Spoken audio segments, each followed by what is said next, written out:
Hello dear student right. तो जैसे ये बाईबैक का समय, तो एक समय मैंने करा दिया था जिसमें ऑफर प्राइस नहीं दिया था। तो इसमें ऑफर प्राइस गिवन है 25 रुपये। कितना दिया ऑफर प्राइस? 25 रुपया। तो ये लाइबिलिटीज एसेट्स है, कंपनी का नाम एफकॉन है। तो फर्स्ट हम लोग ये फाइंड करेंगे कि कंपनी कितना शेयर बाईबैक करेगा और फिर एंट्री पास करेंगे, बैलेंस शीट बनाएंगे। आ जाओ। तो सबसे पहले क्या करेंगे, आ जाओ। तो पहले क्या लिखेंगे, calculate limit of 25% of own fund. जो फॉर्मेट तुमने पहले प्रैक्टिस करके रखो, याद कर देने का। सबसे पहले आएगा पेड अप कैपिटल। तो पेड अप कैपिटल में क्या डालेंगे, इक्विटी शेयर्स और प्रेफरेंस शेयर।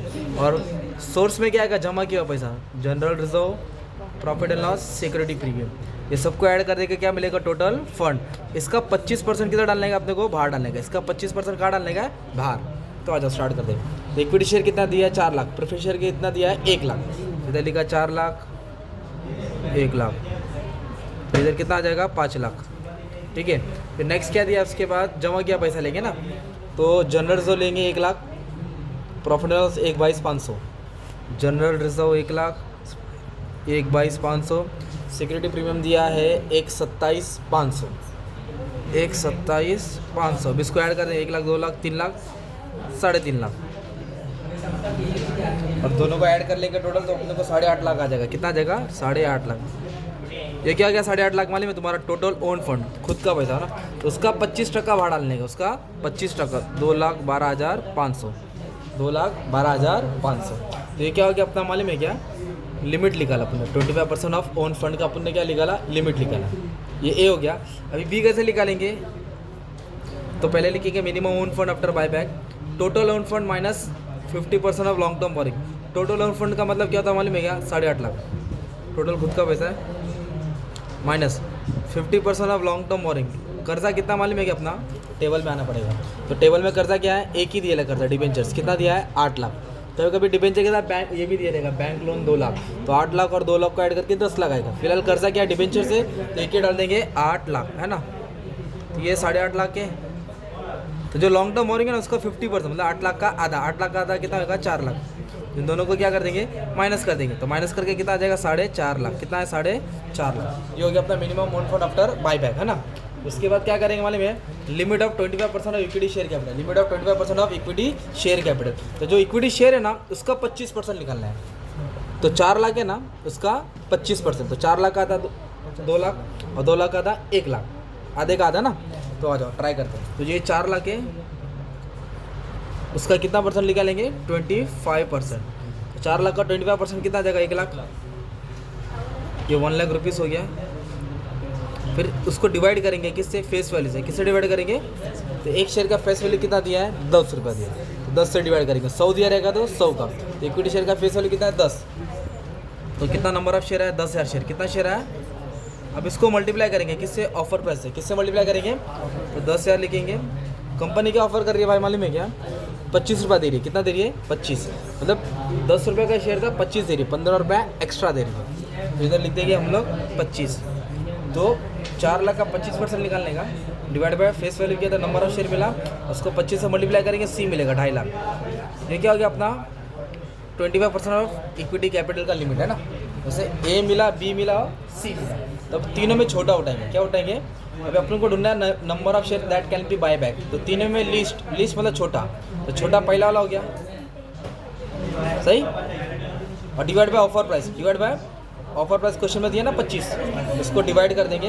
तो अपने को क्या मिलेगा मालूम है, नंबर ऑफ शेयर जो कंपनी बायबैक कर रही है। तो कंपनी कितना बायबैक कर रही है, 8,500। कंपनी कितना शेयर बायबैक कर रही है, 8,500 शेयर क्या करेगी, जाके खरीदेगी मार्केट में। तभी ये सॉल्व करके क्या मालूम पड़ा, ऑफर प्राइस कंपनी कितना दे रही है, 25। 10 का शेयर था, कितने का था, तो एक्स्ट्रा कितना दे रही है, 15। और कितना शेयर बायबैक कर रही है, 8,500 शेयर क्या कर रही है कंपनी, बायबैक कर रही है। तो इसके बेस पे भी अपने को क्या पास करना है, एंट्री। ये 4 एंट्री तुमको याद करना पड़ेगा, ठीक है।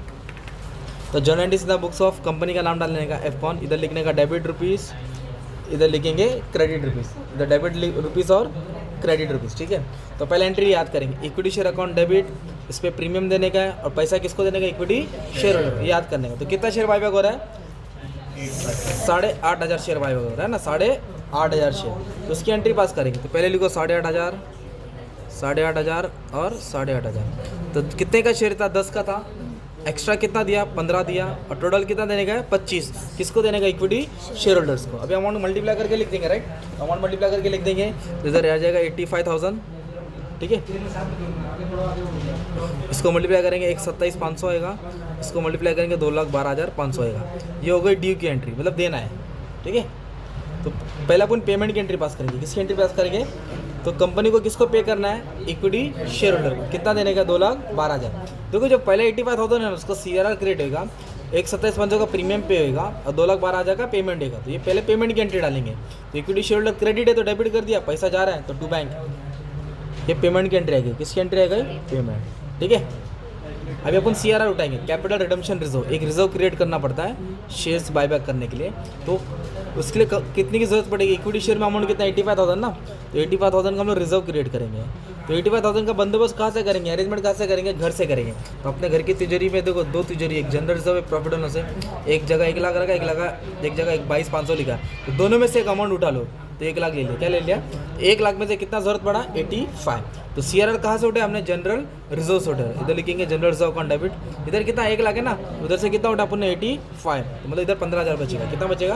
15। घर की तिजोरी से 85 उठा के अपने बायबैक में यूज़ करिए, राइट। अभी नेक्स्ट इसकी एंट्री आएगी प्रीमियम की। तो डेबिट में है ना 1,27,500, किधर है? डेबिट। तो उसको कहाँ लिखेंगे अपन? क्रेडिट में लिखेंगे। तो 1,27,500 का अपने को प्रीमियम देने का है। डेबिट से किधर है? क्रेडिट। कितना प्रीमियम देने का? 1,27,500। तो प्रीमियम कहाँ से पे करेंगे? Security premium. कहाँ से पे करेंगे? Security premium. तो इधर लिख देंगे सिक्योरिटी प्रीमियम। तो कितनी ज़रूरत है? 1,27,500। और अपने प्रीमियम में भी कितना है? 27,500। मतलब अमाउंट बराबर है। कम पड़ता तो ऊपर वाले से लेते थे ना, राइट। फिर अपने क्या किया? इसको पेमेंट कर दिया ना। ये 4 एंट्री तुम्हारी हो गई, है ना। अभी कंपनी इधर क्वेश्चन में क्या बोला है? Also draw balance sheet. क्या ड्रॉ करने वाला है? बैलेंस। तो ये छोटा सा बैलेंस शीट बनाने का तुमको, ये दिख रहा है, ये जो तुमने फाइनल अकाउंट में वाला बैलेंस शीट सीखा ना, ये छोटी सी बैलेंस शीट बना देने का। तो share capital, reserve surplus, long term borrowing, trade payable, non current ऐसे सब लिख देने का, राइट। अभी अमाउंट कैसे आएगा तुमको ध्यान देना पड़ेगा। तो पहले एक काम करो, पहले इसी तरीका दिखा देगा। तो अभी देखो जो हमने जो फर्स्ट में सीखा था जो एंट्री था ये वाला अमाउंट, फेस वैल्यू लिखना। हाँ ऑफर प्राइस में ना सर, तो उसके अंदर पहले हम इसमें दोनों एंट्री तो अपने अलग अलग एंट्री लिखते हैं। हाँ, मतलब पहले फेस वैल्यू का लिखने का, फेस वैल्यू। फिर जो एक्स्ट्रा पैसा प्रीमियम हो गया और टोटल नीचे आ जाएगा। तो पहले 10 वाला इधर, 15 वाला इधर, 25 वाला इधर। सर अगर ऐसे भी होता है, अगर 10 एंट्री आती है दोनों की एंट्री सेम आती है। सेम आएगी। अभी ऊपर नीचे अमाउंट है ना ये, तो इसलिए अलग अलग अमाउंट आएगा। अभी बैलेंस शीट का कैसे डालने का है? जैसे कि फॉर एग्जाम्पल फिक्स एसेट में कितना अमाउंट है? देखो फिक्स एसेट में 7.5 लाख है। फिक्स एसेट में कितना है? 7.5। तो ये दिखा, ये non current asset fix asset, इधर 7.5 लाख डाल देने में, कुछ चेंज करने की ज़रूरत नहीं है। अभी नेक्स्ट क्या दिया है? जैसे कि इन्वेस्टमेंट में 50,000 है, तो इन्वेस्टमेंट में कितना डाल दिया? 50,000, ठीक है। तो अभी बैंक का समझा तो कैसे है? ट्रेड पेबल कितना है? 1.5 लाख। ट्रेड पेबल में कितना डाला? 1.5 लाख। डिबेंचर किस में था? लॉन्ग टर्म बोरिंग में था ना। डिबेंचर कितना? 8 लाख। इधर कितना डाला? 8 लाख। अब बाकी जगह अमाउंट चेंज है, तो चेंज कैसे है अभी तुमको समझा दो, ठीक है। तो सबसे पहले क्या करने का? शेयर कैपिटल को सॉल्व किया। तो शेयर कैपिटल में क्या आता है? इक्विटी शेयर आता है, और इक्विटी शेयर का अमाउंट कितना है टेबल में? 4 लाख। और प्रेफरेंस शेयर कितना? 1 लाख। इसको बाहर लिख दो क्योंकि अकेला है, ठीक है। तो जो इक्विटी शेयर 4 लाख का ना, उसमें अपन ने बायबैक कितना किया? 85,000 ना।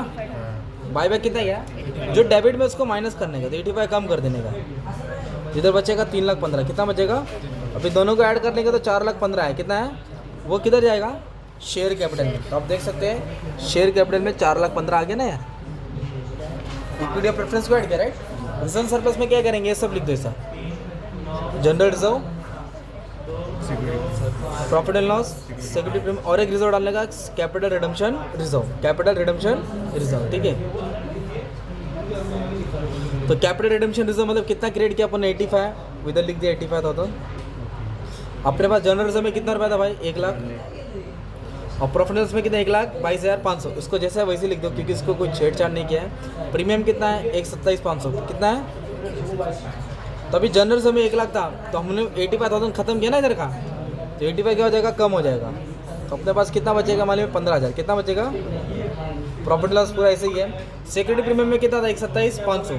पूरा प्रीमियम में दे दिया ना तुमने 1,27,500। ये क्या हो जाएगा? नील हो जाएगा, है ना। ये तीनों को क्या कर देंगे? ऐड कर देंगे, राइट। ये सबको क्या कर देंगे? ऐड कर देंगे। तो ऐड करके 2,22,500 है। वो तुम्हारा किधर है? मान लीजिए रिजर्व सरप्लस में है। किधर? रिजर्व एंड सरप्लस में 2,22,500। अब कैश में कितना अमाउंट है अपने पास? 787,500 है, देखो, है ना। तब कैसे आया? तो टेबल में देखो जो कैश है, मतलब जो कैश बैंक है, अपने पास कितना रुपया जमा था? 10 लाख। बैंक में कितना जमा था 10 लाख, तो इधर लिखा बैंक 10 लाख जमा था। तो अपन ने पेमेंट किया ना 2,12,500 का, पेमेंट किया मतलब पैसा क्या होगा, कम हो गया ना यार। 10 लाख में से 2,12,500 क्या कर देंगे, माइनस कर देंगे। तो माइनस करके जो अमाउंट बचेगा वो तुम्हारा किधर आ जाएगा, बैलेंस शीट में आ जाएगा। किधर, इसमें आ जाएगा, कैश इक्विवेलेंट है ना। ये बैलेंस शीट का तुम्हारा फॉर्मेट है। तो सब अमाउंट सेम लिखने का था। चेंज किसको गया, equity share, preference share, reserve surplus, मतलब जिसको इधर लिखा था वर्किंग नोट में उसको चेंज करने का। और जिसको चेंज नहीं करने वाला उधर का अमाउंट क्या जाएगा, सेम आएगा। तो तुमने फाइनल अकाउंट में एकदम बड़ा बैलेंस शीट बनाया, इधर छोटा ही बनाने का ना यार। ऐसे 20 मार्क का फुल लेंथ का सम आने वाला था, ठीक है। तो एक बाय का सम था, ठीक है, तुम्हारे लिए करा दिया। Thank you.